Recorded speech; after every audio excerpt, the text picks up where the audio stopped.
안녕하세요. 오늘은 이제까지 해오던 성경 공부의 패턴을 그대로 이어서 구약 개관 중에 시편으로 넘어갑니다. 시편은 이제 우리가 지난주에 욥기를 하면서 시가서라고 이야기했는데 본격적인 이제 시가서죠. 이 시편은요 150편으로 구성되어 있는 시집이라고 볼 수 있습니다. 그리고 상당수의 이 시편들이 사실은 기도문입니다. 제가 지금 이 기침 때문에 목소리도 잘 안 나오고 중간에 기침할지도 모르겠는데요. 혹시 그러더라도 잘 참고 들어주시면 감사하겠습니다. 예를 들어서 그 시편 3편, 4편, 5편 다 보시면은 기도라는 이름이 그 제목에 들어가 있습니다. 그래서 이게 기도문이라는 걸 알 수 있고요. 그 다음에 이 성경에서요, 많이 다른 성경에서 인용되어진 것 중에 가장 많이 인용되는 것이 이 시편입니다. 특별히 신약 성경으로 가면 더욱더 그렇고요. 그리고 우리가 알고 있는 익히 부르는 찬양 가사 중에 대부분이 이 시편에서 나왔습니다. 그러시기 때문에 시편 읽다가 익숙한 그런 구절이 나오면 찬양 가사를 떠올려 보시면 참 좋습니다. 이 시편은요, 잘 보시면은 이 각 시편마다 제목이 붙어 있는 그런 경우가 꽤 많습니다. 근데 그 제목에 어떤 경우는 그 저자가 누구인지 또 어떤 상황에서 적었는지를 이렇게 이야기해 주는 그런 부분이 제목에 포함됩니다. 예를 들어서 시편 7편 같으면은 다윗의 시가yon 그러면서 베냐민 사람 구시가 한 말을 듣고 다윗이 주님 앞에서 부른 애가 이렇게 돼 있죠. 그러다 보니까 이 7편의 저자는 다윗입니다. 그죠? 시편 150편 중에 약 반을 다윗이 적었습니다. 다윗이 적었다고 분명히 나오는 시편이 73편입니다. 그리고 아삽이 적은 것이 12편, 고라 자손이 9편, 솔로몬이 2편, 그리고 헤만과 모세가 적었다고 나오는 그런 시편들도 있습니다. 이 제목에는 나와 있지 않지만은요, 이 다윗이 적었다고 이렇게 이야기하는 신약 성경들로 인해서 다윗이 저자로 알려지는 시편이 2개가 있습니다. 시편 2편을 보시면 거기에는 제목이 없습니다. 저자가 제목에 나와 있지 않습니다. 그런데 사도행전 4장 25절을 보시면 이 시편을 두고 다윗이 적었다고 그렇게 이야기합니다. 그리고 시편 95편도요. 그 히브리서 4장 7절에 보면은 그 저자를 다윗으로 이렇게 적고 있습니다. 그렇게 해서 다윗이 적은 시편의 총 개수가 75편이 되는 거죠. 중간에 또 보시면 이 아삽과 고라 자손이 꽤 많이 적었는데요. 왜 이 사람들이 시편을 많이 적었을까 이렇게 생각해 보면 이 사람들의 사역이 여기에 관련되어 있기 때문입니다. 그 역대상 9장 19절을 보시면 이 고라 자손이 어떤 사람들이냐 하면은 성전 문을 지키던 사람들입니다. 그러니까 매번 성전에서 드려지는 제사나 이런 것에 관여한 사람들이거든요. 그 다음에 이제 헤만과 아삽이라는 사람은요, 성전에서 찬양을 담당했던 사람이라고 그 역대상 6장 31절부터 33절, 그 다음에 39절의 내용을 쭉 읽다 보면 그렇게 나옵니다. 다시 말해서 이 사람들이 성전에서 찬양을 담당했기 때문에 자연스럽게 이러한 시편들을 적을 수 있는 상황에 있었다라고 그렇게 볼 수 있습니다. 이 시편 저술 시기를 생각해 보면은요, 모세가 저자로 등장하죠. 모세가 시편 90편을 아마 적었을 겁니다. 그러다 보면은 여러분 어떻게 돼요? 이 모세가 살아 있을 때에 그 시기가 대충 주전 1450년경입니다. 그죠? 그러고 난 다음에 이 시편들 중에 제일 늦게 적힌 부분은 그 포로 생활하던 그 당시에 적힌 시편들이 있습니다. 그래서 대충 한 주전 1450년에서 주전 한 586년경으로 우리가 추정해 볼 수 있는 것이 이 시편의 그 저술 시기입니다. 그 다음에 시편들이 이렇게 적힌 것들을 어떤 내용을 담고 있냐를 쭉 이렇게 살펴보면은요, 주제들을 살펴보면 크게 한 5가지로 분류됩니다. 제일 많이 등장하는 것이 그 하나님에 대한 찬양이죠. 그 다음에 이제 하나님의 능력을 노래하고, 하나님의 용서를 노래하고, 하나님께 감사를 올려드리고, 그 다음에 하나님께 신뢰를 둔다라는 그런 내용으로 이렇게 해서 주로 대부분이 이제 하나님께 관련된 그런 내용이라는 것을 우리가 알 수 있습니다.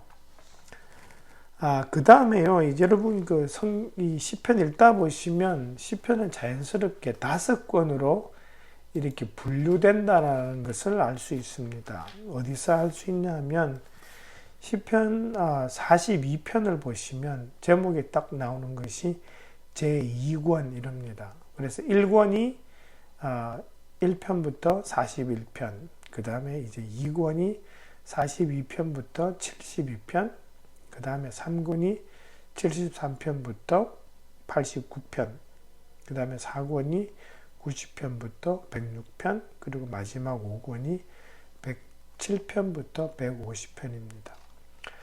어떤 학자들은 이 시편의 구성이 그 모세 오경과 연관이 된다라고 그렇게 해석을 합니다. 그래서 1권의 내용은 주로 이 창세기 내용과 연관되어진다. 이제 그렇게 이야기하고요. 그 다음에 2권은 그 출애굽기 내용하고 연관이 되고, 그 다음에 제 3권은 이제 레위기 쪽하고 연관이 된다.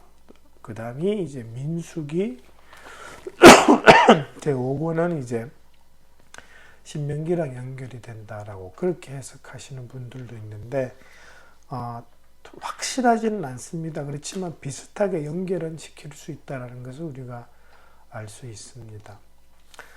그리고 여러분 그 시편을 이렇게 보시면은요, 우리가 잘 이해하지 못하는 그 음악 용어들이 나옵니다. 예를 들어서 그 42편 같으면은 지휘자를 따라 부르는 마스길 이렇게 되어 있습니다. 그리고 이제 뒤에 가시면은 그 마스길이 뭐라고 되어 있냐니까 이 각주에 보시면 문학 또는 음악 용어 이렇게 되어 있습니다.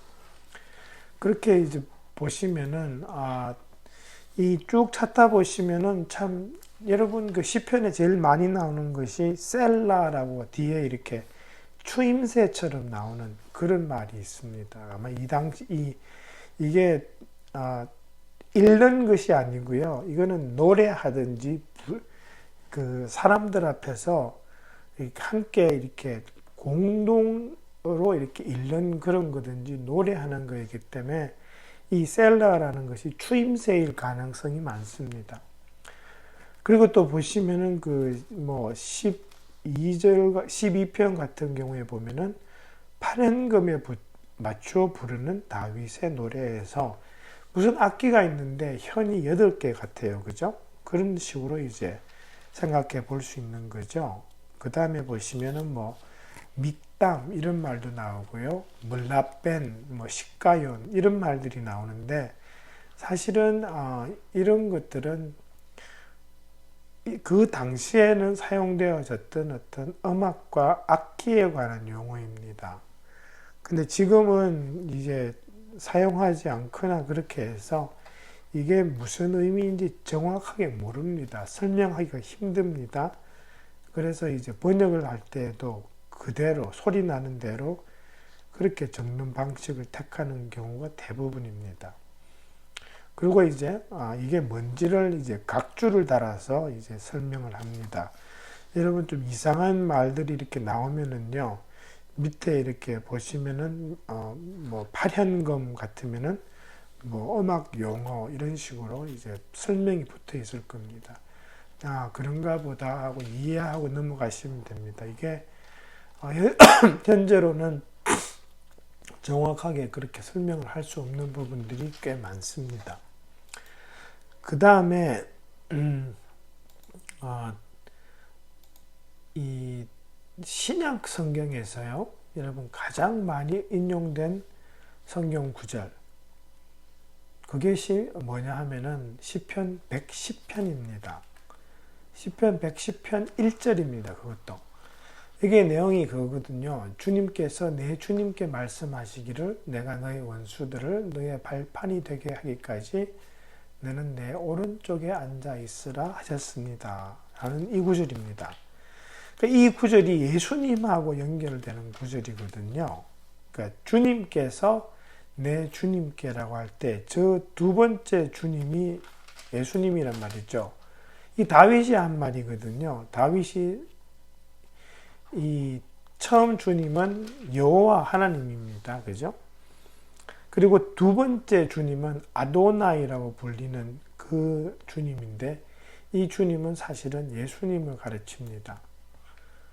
그러다 보니까 이 예수님께서도 이 구절을 그대로 인용하시죠. 나중에 그 바리새파 사람들에게 그 메시아가 그 다윗의 자손이라고 그랬는데 어떻게 다윗이 그럼 자기의 자손을 주님이라고 말하느냐라고 그렇게 질문하시는 대목들이 나오죠.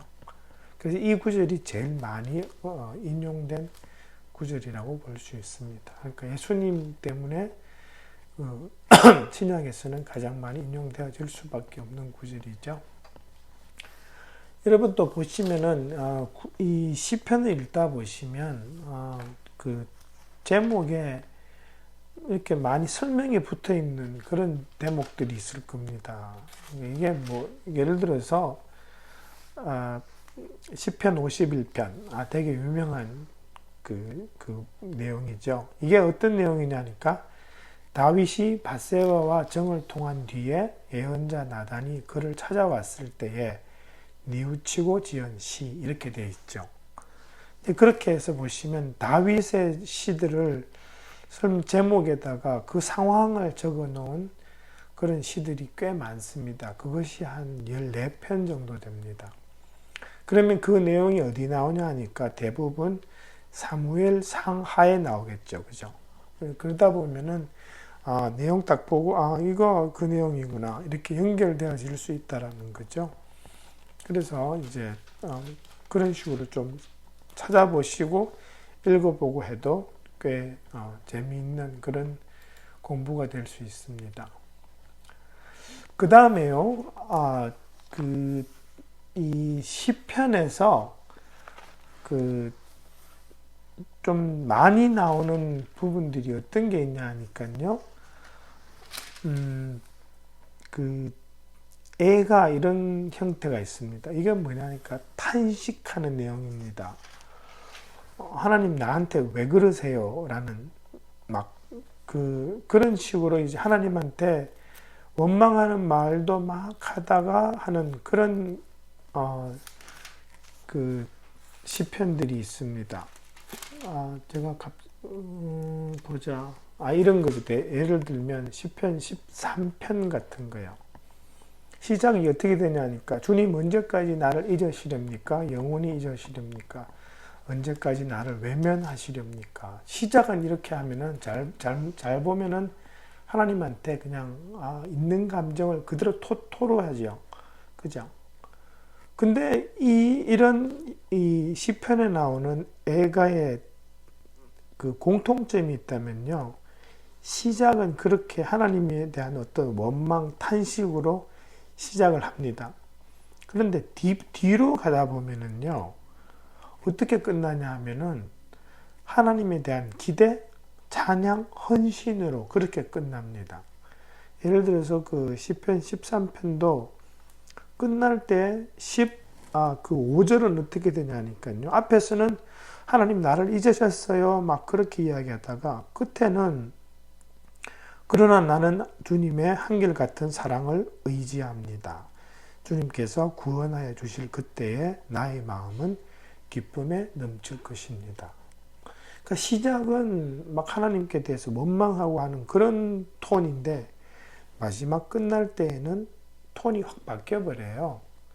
그러니까 이제 이게 어떤 말씀이냐면 이 시를 지은 사람, 노래하는 사람의 중심에 하나님에 대한 깊은 신뢰가 있다라는 겁니다. 그 깊은 신뢰가 있기 때문에 처음에 시작은 하나님한테 원망, 탄식 이런 걸로 시작하지만 끝에 가서는 하나님 그렇지만 우리 하나님은 이러실 거야 라고 신뢰로 나아가는 거죠. 그래서 이게 우리가 배울 수 있는 부분입니다. 하나님한테 이렇게 뭔가 우리가 원망 같은 걸 쌓아두더라도 그 안에 신뢰가 있는 사람은 끝은 하나님에 대한 기대와 하나님에 대한 찬양으로 돌아온다라는 거죠. 그걸 우리가 한번 좀 생각해 볼 수 있는 그런 대목입니다. 그 다음에요. 아까 이제 시편의 어떤 주제를 한 5개 정도로 크게 묶을 수 있다 그러는데요. 그런 그 비슷하게 시편 이 자체를 분류하는 사람들이 있습니다. 이거는 애가야, 이거는 찬송이야, 이거는 감사야 이런 식으로 분류를 하는데요. 그런 분류를 하다 보면은 한 대충 한 7, 8개 정도로 이렇게 나옵니다. 크게. 이제 그 중에 대표적인 것이 이제 애가죠. 애가는 또 2개로 또 나뉩니다. 자기 개인의 어떤 상황을 하나님께 올려드리는 그런 애가도 있고, 전체 회중의 상황을 올려드리는 애가도 있습니다.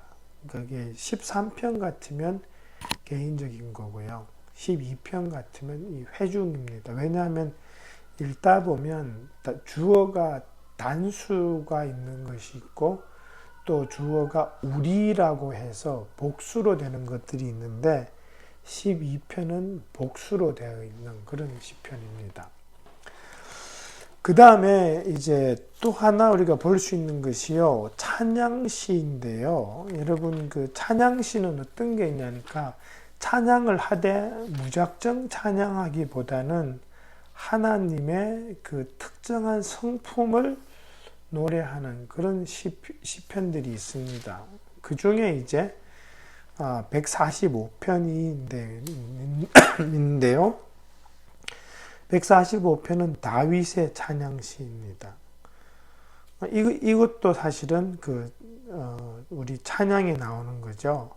내가 주님을 높이며 주님의 이름을 영원토록 송축하렵니다. 이 말이 나오는데 뒤에 가시면 주님은 위대하시니 그지없이 찬양받으실 분이시다. 이렇게 하면서 여기서는 주로 하나님의 어떤 자비하심을 노래하는 그런 시입니다. 이와 같이 이제 찬양시로 구분되어질 수 있는 대표적인 시편이 이제 8편, 93편 이런 것들이 있습니다. 그 다음에 이제 감사를 올려드리는 시편이 있죠. 그러니까 우리가 어떤 특정한 것을 하나님께 올려드렸는데 하나님께서 거기에 응답하셨다 해서 이제 하나님을 또 감사하는 찬양. 그게 이제 9편 같은 경우에 그죠? 시작부터 그러죠. 9편 1편의 1절에 보시면 주님 나의 마음을 다 바쳐서 감사를 드립니다 하면서 주님의 놀라운 행적을 쉼 없이 전파하겠습니다 라는 그런 부분으로 시작하는 시입니다. 그 다음에 여러분 119편을 이야기하시면 이 시편 중에 가장 긴 시편이 119편입니다. 그죠? 119편은 앉은 자리에서 그냥 다 읽기조차가 쉽지 않은 그런 시편이죠. 이게 제 성경책으로 지금 약 한 5장인데요. 176절까지 있습니다. 근데 이 119편의 가장 핵심은 하나님의 율법을 기뻐함, 이런 내용입니다. 그 제목도 주님의 법을 찬양함, 이렇게 되어 있죠. 그래서 여기서 보시면 내가 주께 범죄치 아니하려 하여 주의 율법을 내 마음에 두었나이다 하신 그 말씀이 이 119편 안에 들어가 있는데, 그러다 보니까 이 119편은 이 한 편 그 자체로 전반적인 내용이 하나님께서 주신 율법을 노래하는 시입니다. 그 다음에 우리가 그 시편 1편은요, 사실은 제목이 없습니다. 거기에 제목이 없는데, 이 시편 1편을 굳이 분류하자면 시편 1편은 지혜 시입니다. 이 시편의 전반적인 내용을 그냥 꿰뚫어 흐르는 것이 하나님의 지혜거든요. 1편에서 참된 행복이라는 그 제목이 붙어 있지만, 이 전반적으로 흐르는 것은 성경 안에서 있는 그 성경의 핵심을 모아서 그렇게 노래하고 있는 겁니다. 어떤 사람이 진정 복받은 사람이냐, 그거를 이제 딱 이야기해 주고 있죠. 그 다음에 여러분, 그 시편에도 보면은 다윗과 다윗의 왕조를 노래하는 시들이 있는데요. 그 대표적인 것이 사실은 시편 2편입니다. 주님이 선택한 왕, 이렇게 시작해서 2편, 그 다음에 20편, 이런 내용들이, 또 110편, 그런 내용들이 이제 주님이 선택하신, 하나님이 선택하신 그 왕을 노래하는 그런 내용이 담겨 있습니다. 그 다음에 이제 또 하나 생각해 볼 수 있는 구분은요, 예언을 찬양하고 하나님께서 그 예언자들을 통해서 주신 그 말씀에 대한 것들을 기뻐하는 내용인데, 그것이 이제 시편 81편입니다. 그러니까 보시면은 그 안에는 또 율법 이런 것들은 나오지만은 하나님께서 어떤 말씀을 우리에게 주셨고, 그러니까 이스라엘의 역사 가운데 이야기하시는 그 하나님을 지금 노래하고 있습니다. 그래서 대략 지금 제가 한 7가지를 보여드렸는데요. 시편이 이렇게 분리를 복잡하게 할 수도 있다라는 거 그거 알아두시면 좋고, 그 다음에 쭉 이렇게 한번 살펴보시면서 시편에 글쎄요, 그냥 좋아하시는, 여러분이 가장 좋아하는 시편을 하나 선택하셔서 이렇게 짧게 읽어보셔도 참 좋고, 그 다음에 그 시편 한 120편 근처에 가보면은 그 짧지만은 또 그 많은 경우에 이 찬양에서 나온 그런 시편들이 있죠. 그런 걸 하나 읽으면서 또 이 성경 공부를 인도해 나가시는 것도 재미있지 않을까라는 그렇게 생각을 해 봅니다. 그 시편 121편 같은 경우가 이제 우리 복음성가에 많이 나온 그 찬양시죠, 그죠? 그렇게 해서 이거 읽고 또 뭐 찬양을 그렇게 한번 선택해 보시는 것도 좋지 않을까라는 그런 생각도 해보았습니다. 네, 하여튼 이번 주 시편 계획해 주시고요. 그리고 다음 2주간은 크리스마스 이브고 또 뉴 이어스 이브고 이렇게 해서 목장 성경 공부가 없으니까 이번 한 주 잘 또 공부해 보시기 바랍니다. 네, 감사합니다.